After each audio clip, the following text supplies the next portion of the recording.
Hello and welcome to the latest Urban Manifesto webinar. I'm Lucy Bullivant, the founder of urbanista.org webzine for livable urbanism, and together with my colleague Prathima Manohar, the founder of the Urban Vision Think Do Tank, we have created Urban Manifesto, a third international platform which came into being back in May under lockdown. Quarantine. We were prompted to do this because the pandemic and the massive demands of transitioning into a new era have brought up really profound questions concerning the identities, the policies, and the processes of architecture, urban design, and planning. With Urban Manifesto, we're bringing together personal manifestos from our expert guests from across different disciplines and backgrounds. And the manifestos have one common goal, which is to create happier, healthier, more livable, and that means more equitable urban futures. So Prathima will introduce today's theme and our two guests in just less than a minute, but let me quickly explain that how it works is that we invite each guest to present their 3-minute manifesto of 3 priorities for action. And then we explore the issues in a Q&A, after which we invite you, our audience members, to ask our guests any questions. And then we select from those and within the time available and relay them. So in helping to meet the immense challenges brought about by the pandemic and to nurture a new future, Urban Manifesto offers opportunities to learn, but also to consider unlearning old ways that have lost their relevance or which are downright unhelpful in the 21st century. So support our urban research roadmap for progressive, resilient and responsible urban change. A shout out to our partner, the Architecture Foundation, for live streaming each episode after we kicked off in May as part of its ongoing 100-day studio program over the last 3 months, an immense set of projects and presentations and discussions, really incredible. We really greatly appreciate their support and having been invited to take part in it was an immense opportunity. And we very much thank Ellis and Rosie at the Foundation for the participation. So now Prathima's going to introduce the theme and our guests today. Over to you, Prathima. Thank you, Lucy. It's nice to see you all again, and it's good to be back with the Urban Manifesto. Today's theme is well-being and health in buildings. All of us spend a majority of our time indoors, and we've done a lot more of time inside our buildings during the last 6 months because of this global pandemic. So the lighting, the quality of air, the ambient temperature within your building or your living spaces can significantly impact your well-being, productivity, as well as your cognitive function. So that's what we're going to be discussing this evening. How can we design better health and quality of life outcomes? How do we improve productivity and performance in our built environment and urban environment? So we are so thrilled to have 2 amazing people to talk to us about this with us. We have Philippa Gill. She's the director of EVORA. She was one of the first people who introduced me to this whole world of well-being in architecture, and she's been a great evangelist of that subject. Arjun Rathi, he's the principal architect of Arjun Rathi Design, and he also creates a bunch of art installations and lighting, which are also crucial to well-being and happiness as well. So before we start today's episode and go into your scene-setting manifestos, how have you both been during this time? Philippa, how have you been in the last 6 months? It's been quite an interesting journey. I think on the face of it, I've been fine. But what I've realized is in order to answer I'm fine, which means whatever you take it to mean. It's one of those standard responses that doesn't really mean anything. But actually, in order to be able to answer that, as time has gone on, has cost more in terms of emotional energy. So I've seen changes in my ability to reach out to other people, for example, because I need all my energy for myself. As I was saying before we went live, I've been extremely busy starting a new job while online. I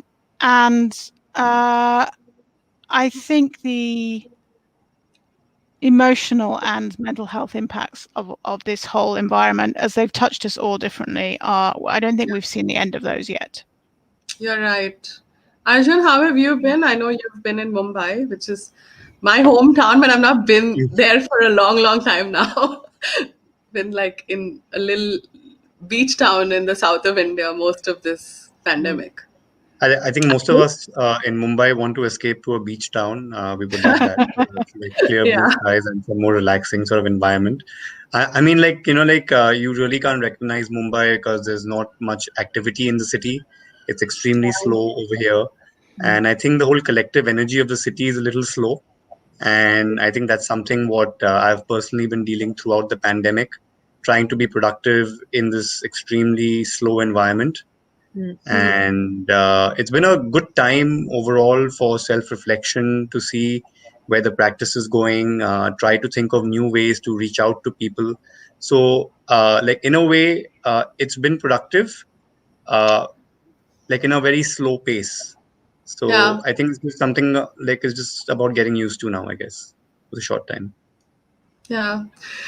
Great. I think we all have to kind of get through this time. And, one of the goals of Urban Manifesto is to build back better. And I think that well-being and health will be at the heart of that revival strategy for our cities and for our built environment. So, Philippa, what are your ideas and agendas for the future of cities and built environment from the perspective of health? I've just pulled up your 3 slides. So this is the prehistoric city. And it's interesting you saying about going back to basics. What do we need? People, I think, forget that we are mammals. We're just a mammalian animal. I know, we've possibly got a bigger frontal lobe and a larger brain than other mammals, although I'd argue that whales eventually will take the world back. They've been here much longer than we have.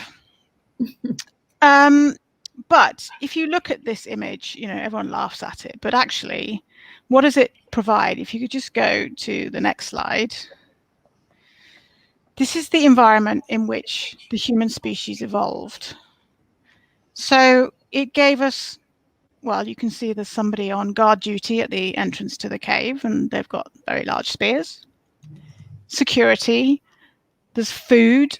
You have to go and hunt your food, which obviously gives you exercise, which deals with the obesity issue. I doubt prehistoric humans were obese. Water, you can see that there. Family, we are a tribal animal as well. We're not, tigers. We don't hunt alone. We need people, and I think that's very interesting for our current situation, and also in terms of thinking about why we would want to go back to the office at all, given we can work from home. And comfort, there's warmth, there's shelter, and these really haven't changed. I mean, I know we think we've evolved and we've built these great glass sky houses full of artificial everything. And we've altered our circadian rhythm, which is the natural rhythm that, tells us when it's dark, we should just go to sleep. And that's everything from the light outside to our constant screens that we look at to everything that we use all over. But I think one of the most powerful ways, it's similar in a way to thinking of passive design in terms of buildings, is to go right back to the beginning. What do we as a mammal need? And if you go and ask lots of the doctors, certainly from real estate, which is a very siloed industry normally, as we all know, they just look at you and go, where have you been? We know all this. How much research would you like? Like, we know the impact of all this on the human species, to which we normally say, I'm sorry, we've been over there in property. We don't really talk to other people. So, I come back to a very well-known, many of you will have seen this, which is Maslow's hierarchy of needs. And you can agree whether which order they should be in and which is most important. But the principles here are pretty sound as a way of approaching what do we want out of our buildings now, especially as we come back to them. We were saying just before we came on, I keep saying to my 8-year-old, there is no back to normal. Normal is not what we're going back to. Whatever we had before is going to be different, whether that's school or work or home. Many of us have had time for self-reflection. I know a lot of people who've left the city and they've moved out because they've had this time at home and realized they don't want to be in that environment. And then there's a lot of press here in Europe at the moment about encouraging people back into the city centres because otherwise they will die. And my response to that is nothing dies if people want to be there. So whether that's a building or a high street with shops or wherever people congregate, if it gives them what they feel happy in and addresses those hierarchies, they will come, because that's the kind of things that we as a mammalian animal like to do. So what I've done is just map very, very briefly where the built environment can help those requirements that we have. And I suppose it's a multi-pronged challenge to action, but it's really to think very carefully and to ask everybody in a very simple way, what is it that we want now as we come out of this? And hopefully we are coming out of it. That remains to be seen. But luckily it takes more than 2 minutes to build a building. So I think that's my challenge to us as people and as the industry.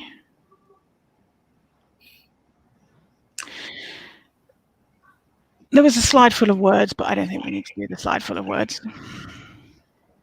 I think that's a great framework to think about what the future of built environment should be. Thank you, Philippa. Arjun, what is your manifesto for the future of built environment that's healthier and happier? So I'm going to sort of talk about a few trends which I've been able to sort of observe around the country and try and relate it to our sort of building environment or the trends of how gated communities and housing communities are built here in India presently. So when it comes to changes in city space, I think this is probably not the first time in history that spaces or cities or buildings have had to evolve because of a disease outbreak or because of a pandemic outbreak of some nature. And usually it's happened for the better, where people have started to relook at things in different ways, and there are good changes which are going to happen, in this process. So I think we should be willing to sort of have a few new insights and embrace them. If you just go to the next slide, one major sort of change which I think a lot of the built environment in the cities over here, which can really sort of have an impact, is the way buildings are built. A lot of the houses were presently built from a very strong marketing standpoint. And now climate change has become a very strong factor in the coastal cities in India, where monsoons have become much more violent and the buildings are not able to respond to that. So I think for the built environment, there will be more changes due to climate change. And these gated communities have to resort to some form of urban agriculture as a trend, which will see an uprise. A lot of people are investing in hydroponic farms in communities in the country over here presently. And I think urban agriculture will have a strong trend and a strong comeback due to the way the gated communities are built in India. If you go to the next slide.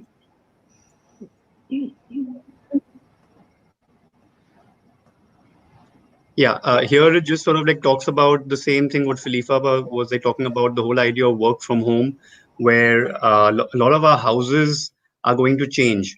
And like one of the key things in the current real estate sector in the country is that houses have been planned in a certain way from a marketing standpoint, that you have a certain number of set bedrooms, you have certain number of seating for the dining area, for the living room area. But now people want flexible homes, spaces which can be used for like multiple things. Like, like if you work from home, most people don't work from a laptop. Like many people are creators, they are craftsmen, they are artists. Like can they work from their house rather than renting a studio?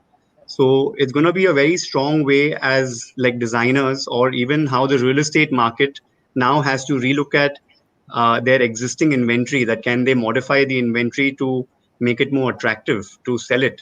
So it's a long rethinking process of how we sort of design and live. And if you go to the last slide, it sort of like talks about off-grid housing, of how people who had invested in land are very keen on building. And as like, there are like a lot of creative studios, especially who are based out of Bombay, who are slowly shifting to more relaxed, smaller cities like Goa, Pune, where cost of living is less. So the whole idea that if you can work from an off-grid house, we have to build more importance for the city again. And I think that'll be a little bit of a long-term challenge, which we have to reinvigorate the city in new ways. And I think post-COVID, a lot of thinking ahead.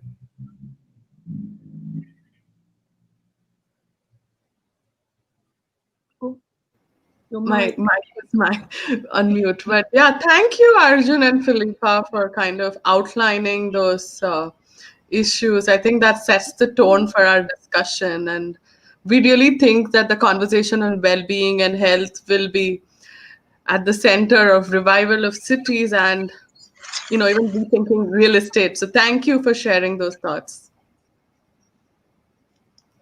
Lucy? So, yeah, thank you. That was really, really fascinating. And Maslow's hierarchy of needs comes to the fore, I think, in our thoughts at this time. And I also equally appreciated Arjun's three-point priorities. I really, really am in love with green buildings, off-grid housing, off-grid everything, actually. So just before we move the discussion much more widely into analysing the healthy building and its context, COVID-19 obviously clearly raises the stakes for healthy buildings. As Philippa said quite rightly, there is no back to normal, and safety as well as comfort remains absolutely vital. So we've had this gigantic scramble to try and improvise and try and make do in the places that we are, which is millions of people working at home. So, the whole issue of indoor environmental quality, IEQ, and related issues of layout and program, it's like a DIY kind of movement.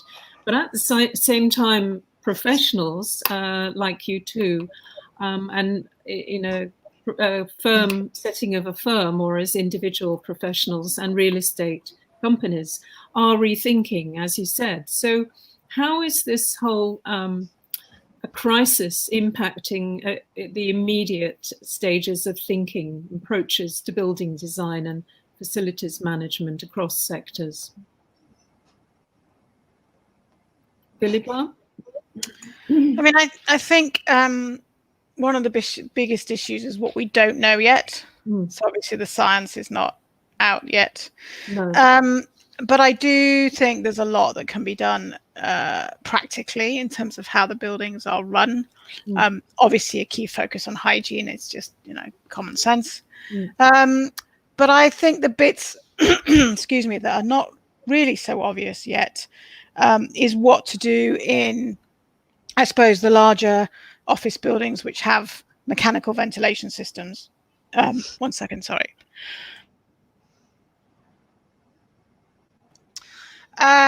And we've been talking a lot to the team over at Reset, which is the air quality certification scheme, which has actually proven very, very popular in India.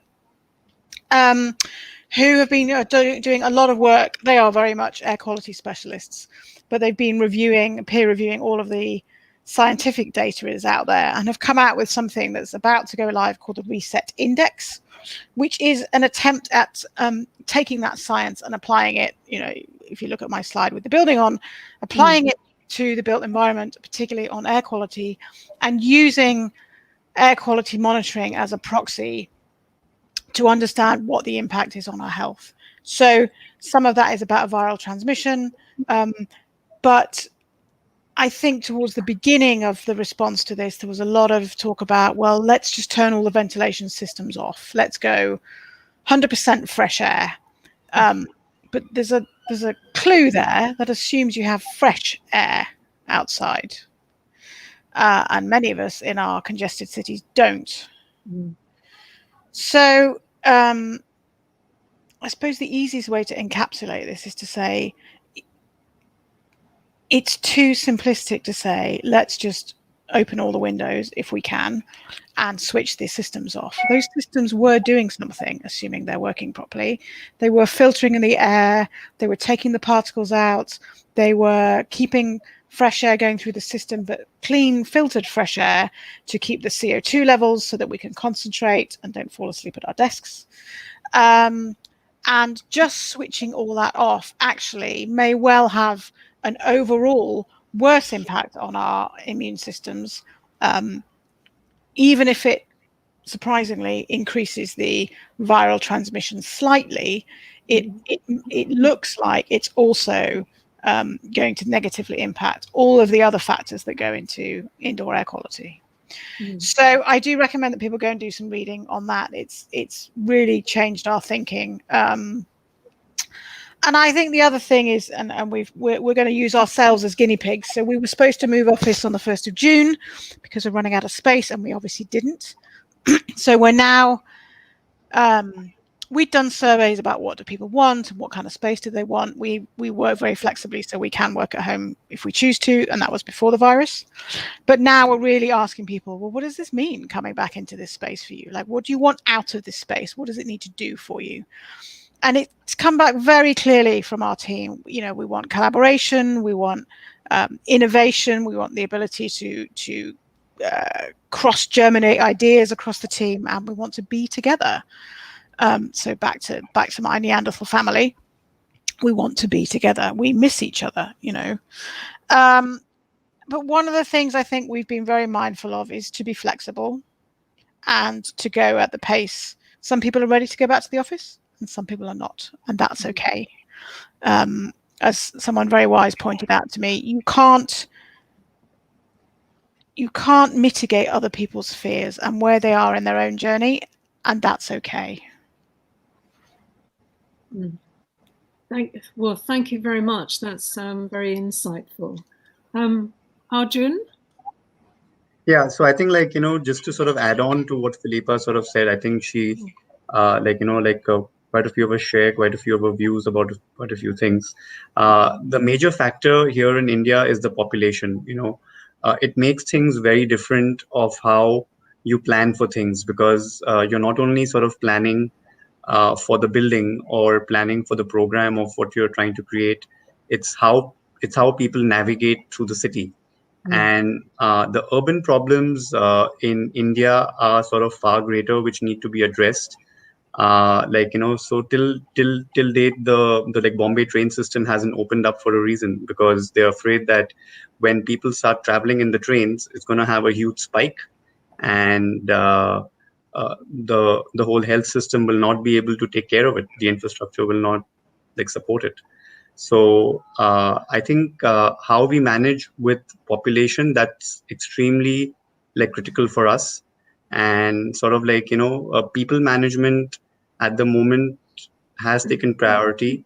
There's another problem right now is, as the lockdown sort of opens up, there were quite a few projects in different stages of construction.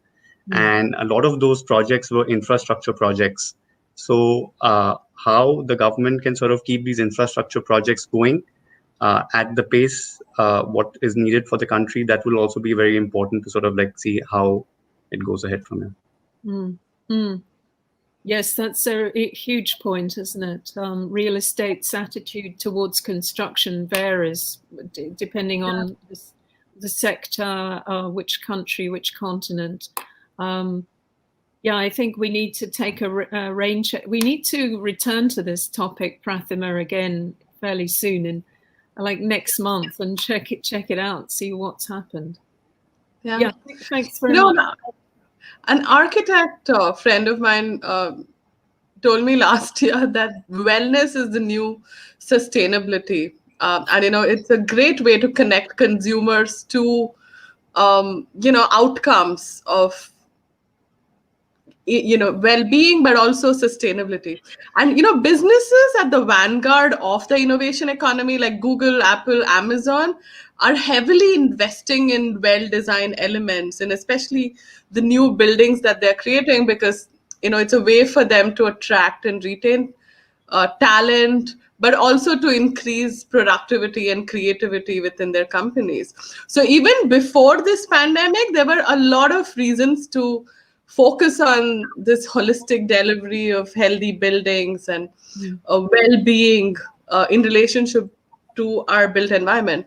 Can we talk a little bit about how a healthy built environment increases our well-being and improves health outcomes? Are there ways to measure this? What are the aspects of our health and well-being standard design can enable? Philippa? I mean, I think there's such a wealth of evidence on this. And applying a framework to this, I think, is very important in terms of, if you think of, what I normally show in my slides is I show the family, outside, hunting and building their own shelter. And then I show a city of however many million people with all their tower blocks and the lights on and all the streets full of cars. And I just wonder how we got there. Like, at what point did we think that was a good result on the human project? Where did we lose the plot, where we think that living in this entirely artificial world is what is good for us? So if you put the two pictures side by side, the original, how we evolved as a species, and then how we live now, and start to draw the common threads between them. So light, the focus on light, and this is really about us as an evolutionary. I always say to my son, if you had to design an environment for this thing called Homo sapiens, you had to think about its food and what it needs. What does it need? It needs food, it needs water, it needs shelter, it needs to run around, it needs to do some exercise, otherwise it gets overweight and then you have poor animal. It needs to be stimulated.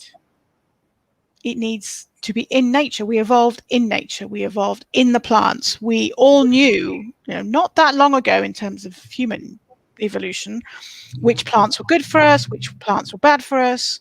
And other than a few notable exceptions, we thrive in those environments.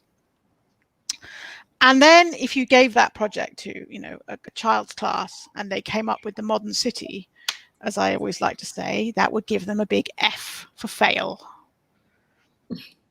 It doesn't provide any of those. Mm-hmm. So I think in terms of how it affects us physically, you only have to, if you've spent any time at home, you only have to look around you. We all escape to nature. You were saying, you're in a beach town in the south. Why should we escape to nature? Why should that be something that we have to, we have to run away from our normal environment to feel better? Why don't we turn it on its head and say, why do I go there? And why do I relax? And why do I sleep better? And why do I feel better? Because it's much more of the kind of environment that we evolved into. So the closer we can get.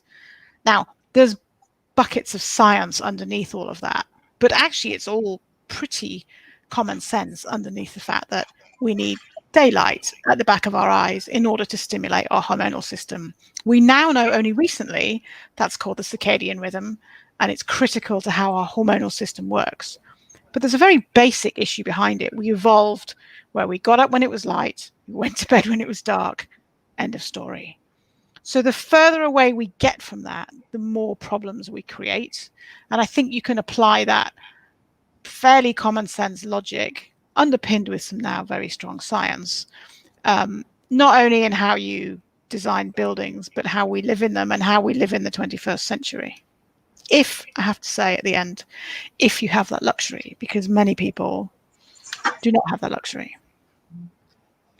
Arjun, then I know you design a ton of interior spaces. Is the well-being factor the kind of a big part of how you conceive these spaces? And our Yes, clients absolutely. asking for it? Yeah, so I think the whole idea of mental health is something that's extremely important. And Yeah. as a designer, I think we've been trying to be sensitive to it in our own way, in how we even sort of use proportions of certain objects in certain spaces. You don't want spaces to feel like really tall spaces to feel like a well, or you don't want really small spaces to feel extremely tiny. So in terms of proportions, we've been trying to sort of have positive psychological benefits. And as Philippa mentioned about the circadian rhythm, lighting design is one of the core verticals of our practice. And through lighting design as a medium, we tend to sort of work a lot about the whole atmosphere of a space, which really helps us, the way we feel, the way we feel in the space. So I think lighting design has been one strong way where we can really affect people's mood outcomes. The colors of light, in the daytime, where your mind is more active and more whiter shades of light are sort of needed for workspaces for that reason. And in the evenings, as your mind starts going into sleep mode, you have more warmer tones of light. So I think lighting has been one of the strong key factors we've been experimenting for well-being of spaces. Yeah, I think I remember seeing this. The building standard, I think, Philippa, you showed that to us when I saw you in Berlin. And it's amazing that, light and air and even the kind of materials that you used have such a huge outcome on your well-being and health. This is such a important kind of trend that we should push forward. Lucy? Okay, so I'm considering all the hugely historic buildings that I visited over the course of my life that have actually been hugely beneficial to my well-being, because they are, they evoke the numinous. They're experiential psychologically in the most wonderful way, and many of them during my trip to India, of course, too. Now, so, access to daylight, providing comfort, supporting the human spirit, these are not things that are purely the preserve of the 21st century. However, we are living with a lot of extremely outdated building stock that needs retrofitting, and they embody quite anachronistic attitudes, and, they're far too pokey, full stop, and so on. So you work in very different ways, and Arjun obviously is an architect. Philippa is a specialist consultant. But when you're designing, planning, advising on healthy strategies for buildings or refurbishments, what are the main health and wellbeing criteria that you draw on, or do you actually create them yourselves, or do you is it so important to make it bespoke, or are there existing industry sets of criteria that you would apply? So maybe we could have a bit of some ideas from you on how you go about this process. I think with the whole interior space, where majority of the time we're building houses for people to live in these new residential buildings. A lot of these new buildings have artificial ventilated systems, and many times the clients were the decision makers on what sort of HVAC system you want to put for your own individual unit. So I think like air quality is something where people are taking serious notice of, especially in the metro cities here. I think our capital, Delhi, has a major problem for like about 4 to 5 months a year, where smog becomes a serious issue and air quality seriously drops in the city. So air quality has become very important in the residential sector presently. Just a second. Sorry, just a minute.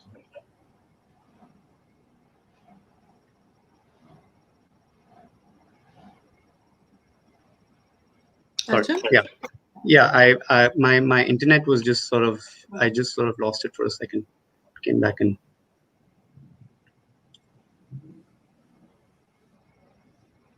Oh, I think we've just.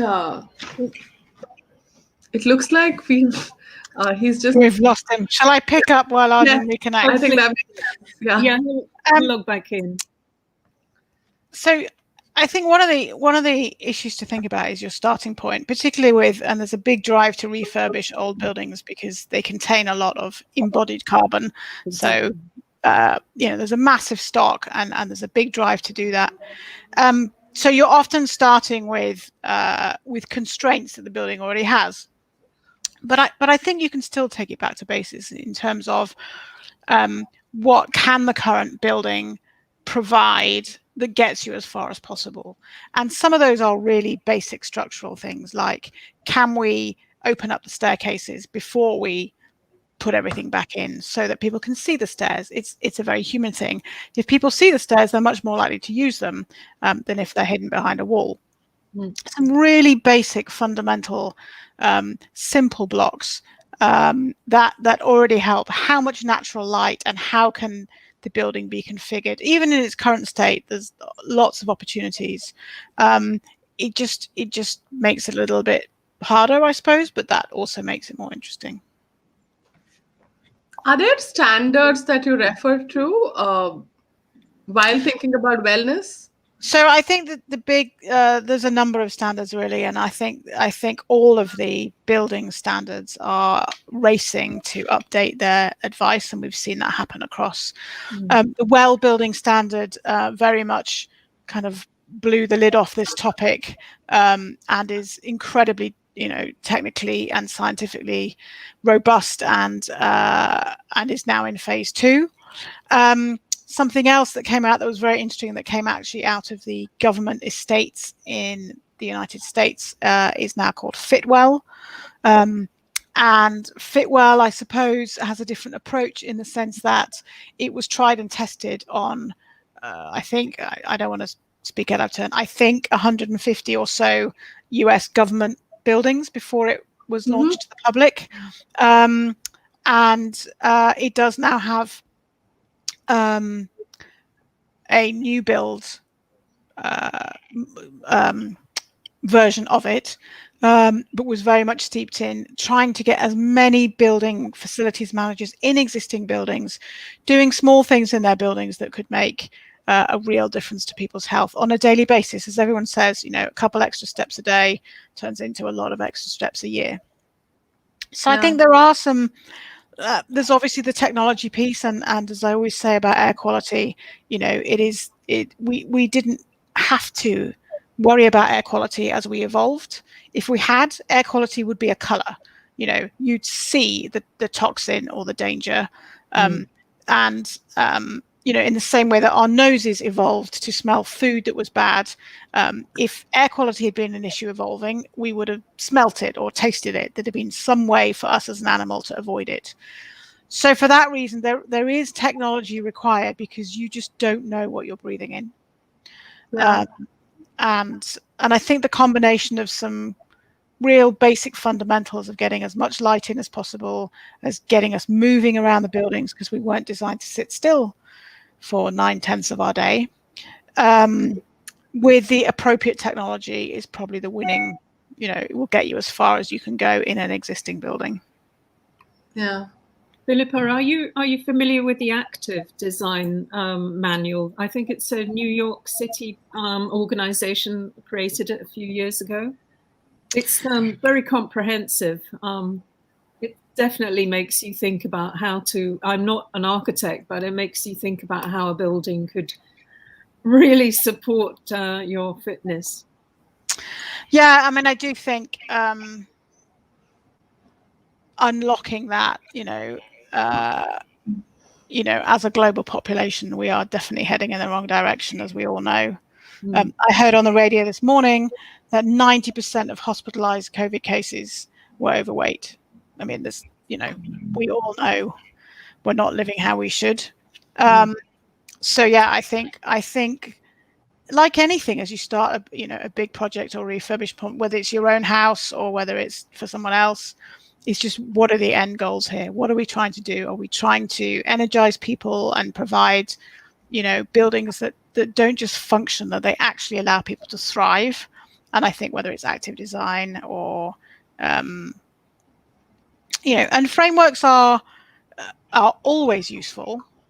But I think it's very important to set the goals of the project before you decide which framework you're going to use, and to keep true to those and keep asking, are we still delivering what we set out to do? Absolutely, completely right. So Arjun, you just got cut off. Did you want to continue or finish off with any point that you were making?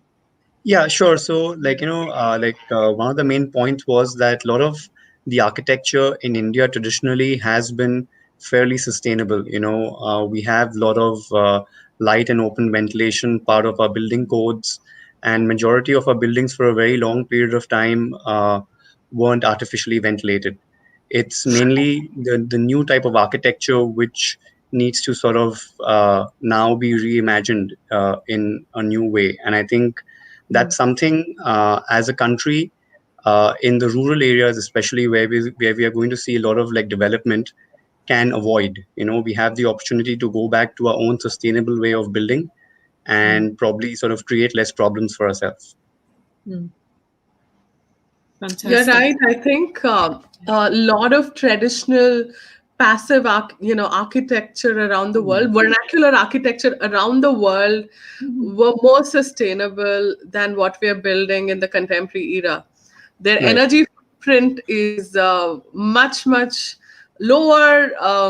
They're much more healthier because the air is moving through the building. There's light. Often we integrate nature into the built environment. So it's really not rocket science, right? You just have to go back to basics and look at what we did in the past. So I want to take a moment to say hello to everyone who's joining us.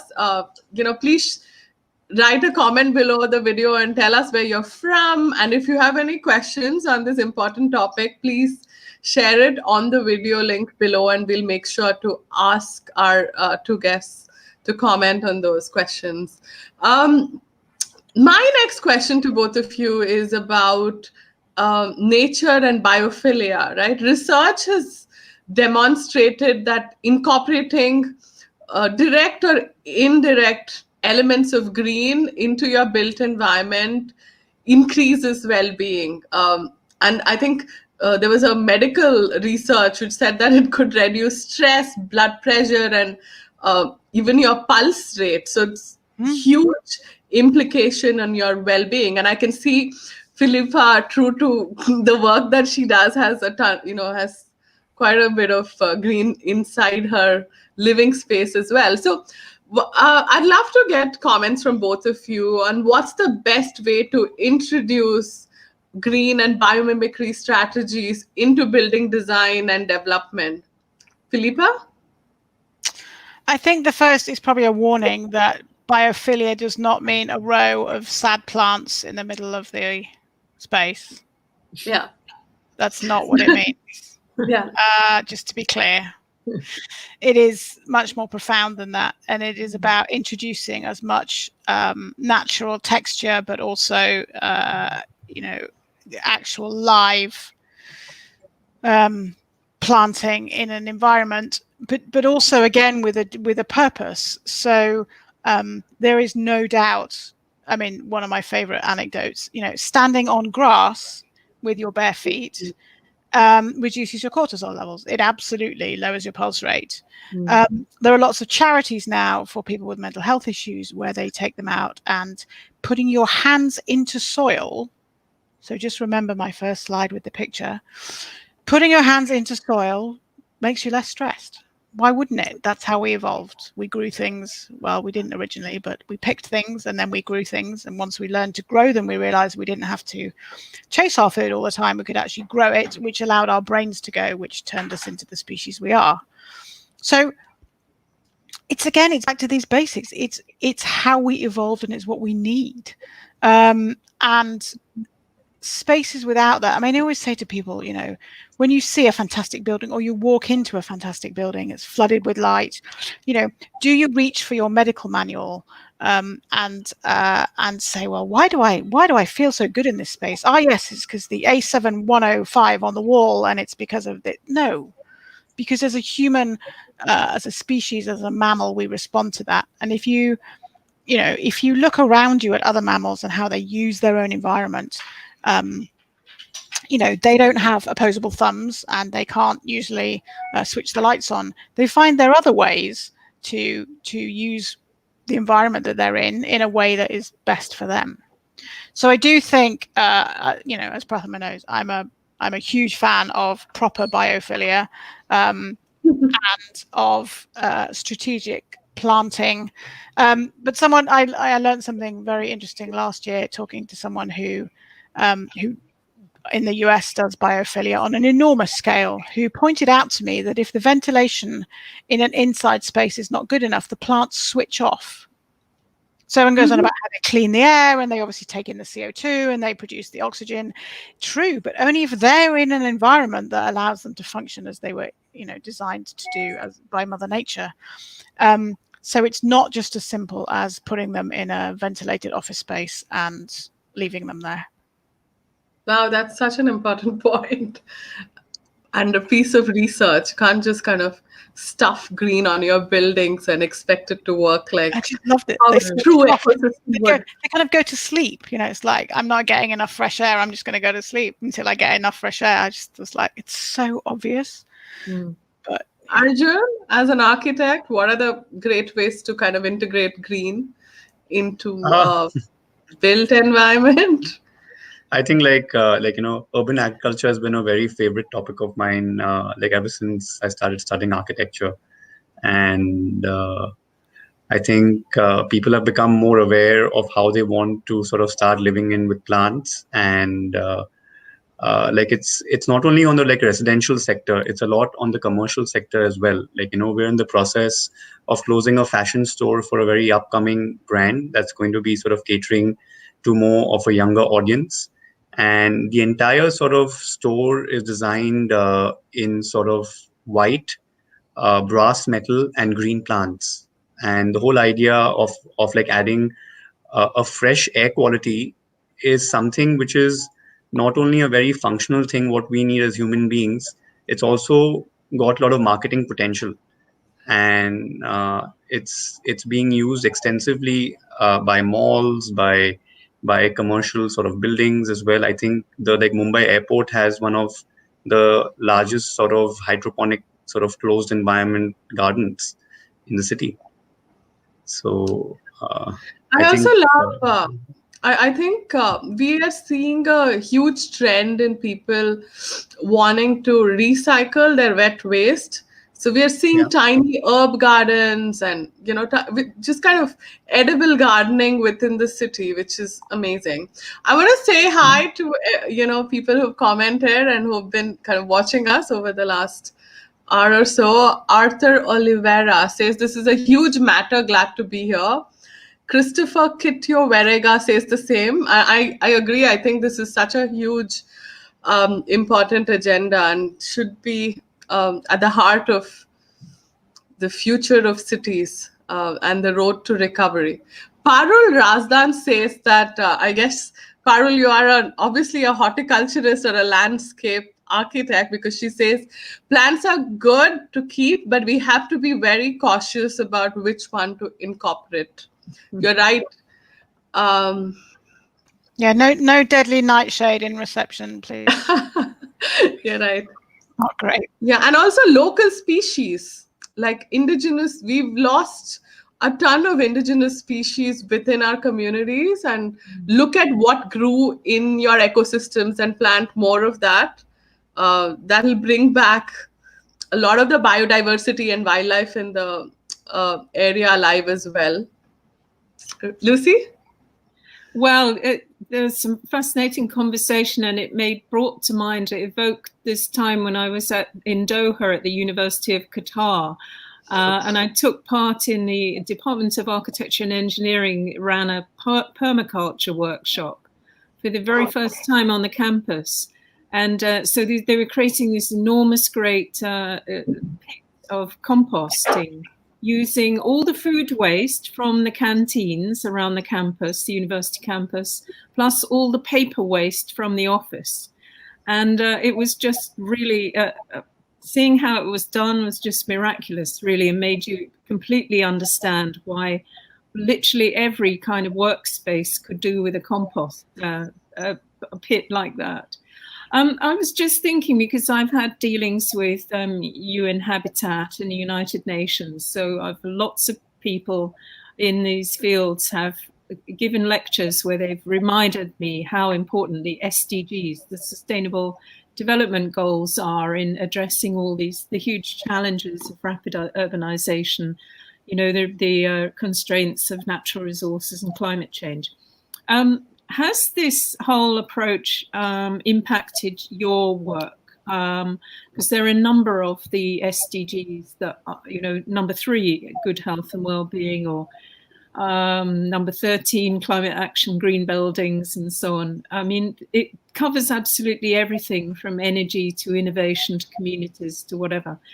Have you found yourself, do you find yourself having to make the case to clients, and do you refer to the SDGs? Because they are so, we need such an integrated, holistic approach. And I wondered whether you found the SDGs still very relevant and helpful in pressing the point. Maybe Philippa first? I mean, I think the SDGs are a real codification of basically how to approach life. Yeah. We have lots of clients who've committed to them and thread, a lot of their activities back to specific SDGs.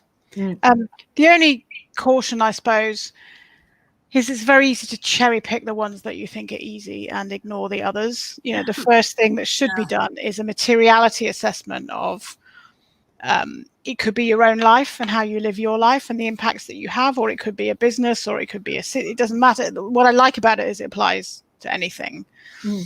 But do a true materiality assessment, which is different than which ones do I think I can do and which ones are a little bit difficult. But I think one of the things that's threaded through them all, which is something particularly when it comes to air quality and good design and space that I am very passionate about, is the equality bit. So the right to clean air for everybody, the right to fresh, drinkable, running water. I think the SDGs are very powerful if they're applied in the right way. Absolutely. Great, thank you. Arjun? I'd like to say that, that like a lot of the way we build buildings in India, the process is actually extremely sustainable, because majority of the buildings are built with minimal imported material. A lot of the materials are sourced locally. And this, in a way, sort of the building industry sort of creates these micro economies, which have been extremely sort of successful in their own right, to create these small micro economies, which then support the like larger growth of the country. So I think that a lot of the building process is in a way already sort of following the SDGs of sustainable development. I think just the process of how we are building in the country has to sort of just take a very cold, hard look to sort of involve the local industries more, try and engage the Indian manufacturing industry to cater more to fill in the gap of the imported material, build that self-sustaining environment. And I think it should do fairly well. That's it's really great to have that underlined as a reality. But obviously there are a lot of countries around the world who they suffer very much from the competition from external importers of materials, the tendency to increasingly use externally imported materials. So I wonder if do you see any scope to create political policy to actually impose rules on clients using local materials? I think, like, with the whole Make in India campaign, rather than sort of put too many restrictions, I think the government has taken a good sort of a stance to say that we've sort of given Indian manufacturers and Indian industry the opportunity to set up. We've sort of created programs for you to set up your factories, to set up your manufacturing units, and cater to the needs of the country and sort of build these circular economies in. So they've set up the framework. And I think that is extremely important. Also in terms of trade, I think once these frameworks are set in, I think they will pose some like restrictions on imported goods. But I think that's more of a long-term thing. It's important to set up the base right now. Yeah, great. Well, it sounds like there's been huge progress, considerable progress already. I know the campaign, Pratima, actually, we've discussed this in a previous episode, and now it's coming up again, which is really good to hear. Thanks for that. And we are in the era of deglobalization. I think this is happening right before COVID, and I think COVID has kind of pushed it. And there are, I'm not an economist. I don't really know what that means to the economy, but I do know that in terms of sustainability, kind of vocal for local, which is a slogan that our political leadership talks about, is a good idea. I think my final question to both of you is, we all recognize that this is a great, it's a great crisis, but crisis should not go to waste. And, well-being and health can be such a centerpiece for, building back better. So what would your advice be to developers or building managers who want to kind of leverage this idea of well-being and health in buildings? How can there's obviously a growing interest in the consumers. What can they immediately do to integrate these ideas within their developments and projects? Philippa? I mean, I think it's twofold, really. One is as people come back to their existing spaces, you obviously, back to our hierarchy, they have to feel safe. And safe at the moment includes, medically safe, I suppose, or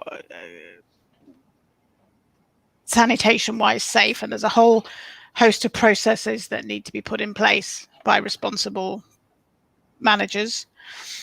And I think in terms of looking forward and future design, I mean, this, I like the idea of let's not waste the crisis.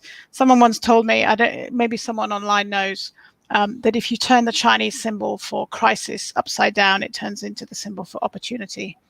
And whether it's true or not, it's a great story. So I'm going to keep using it. I think we've learned a lot in this time. I think we've learned about the value of friendships and family. I think we've learned about the value of how much we need other people. Other than one colleague of mine who says I'm a total introvert and I love lockdown. But, there's always an exception. I don't. I'm a people person. I need people around me. Yeah. And I think there's a challenge. I think if we can only end up in a way with better real estate out of this, because no one's going to go back and stay in whether they go back as into half the space they did in real estate that no longer meets, because there's going to be a price adjustment. We'll see what it looks like. But how are you going to differentiate your space for people coming, into them? It's going to have to give them what they want. And back to my, prehistoric family, give the mammals what they want. So I actually look forward to, they're going to have to think, building those boxes with strip lights is over. Who's going to go into that space anymore? It's dead, we hope. Yeah. Mm. Arjun, do you see changes in real estate in India? Will you see developers responding to this agenda? I think all the developers right now want bailouts firstly in India. So I think that's a larger thing to figure out. But I think there's a twofold problem with India. The way I see it is, one is that there's huge amount of inventory, where there's a large amount of unsold apartments and developments which have not been sold. And a lot of the developments which have been sold in the country have been done from an investment standpoint, where foreign investors were doing it as a real estate investment standpoint and not from an actual living sort of a purchase. So they were planning to resell the property a little bit later. And so that is the situation of a lot of the sold inventory. And then there's a lot of unsold inventory in a lot of the metro cities and the smaller tier 2 and tier 3 cities. So how developers are going to maybe retrofit their gated communities or their properties or these housing complexes, it becomes very sort of interesting to see of how sensitive developers and project managers are. For projects in the future, I think for us here in India, I think designing people are extremely sort of aware of physical and mental health, and developers will be incorporating things like urban agriculture, air quality improvement systems, zero waste technologies. Already developers in the country are giving free automation with every apartment that is being sold. So they will give a better quality of life if we demand for it. Yeah, and I think we're moving from, we are moving towards the consumer market now, right? From Form developers. follows demand. You're Yeah. right. It's a new mantra. Form follows demand here in India. It's been the case for a very long time. For a very long time, the market was demanding these very sellable type of apartments. Now it's going to change. Yeah, this was such a great conversation. I want to thank both of you for joining us and talking to us through this very important issue. And I hope we all can catch up at some point in a real world cafe or a park. Thank you so much. Lucy? Thank you so much. Thank you so much. It was fascinating. I think, this is going to work if we remain vigilant. We have to care enough. We really have to care about this integrated mindset and approach and strategy, and use every opportunity to try to make the case with, I throw up my hands with despair at our current government. I don't think because they're just interested in deregulation and not this kind of holistic quality. They're obsessed with beauty rather than good design. I think it's a smokescreen. I don't know what you think, Philippa, but there are across the world, people in the professions do desperately care about this issue, and I think, and the public increasingly is taking it very seriously because they can see the impacts. So yeah, you've raised so many fascinating and insightful points, both of you, and it's been really, really rewarding conversation. So thank you so much. Well, thank you for having me. It's been a pleasure. Thank you. Thank you. And stay tuned. Join us next Tuesday as well. We're going to be discussing another interesting topic with another guest. So looking forward to seeing you next week. Thank you. Can we just can we just say who they are? We will be talking about how the world of finance is changing, and finance linked to environmental and social performance. So we are so excited to have the director of BNP Paribas, Cecil, who will join us. And they're really kind of at the vanguard of this whole new world of finance that can be a huge force for better. So yeah,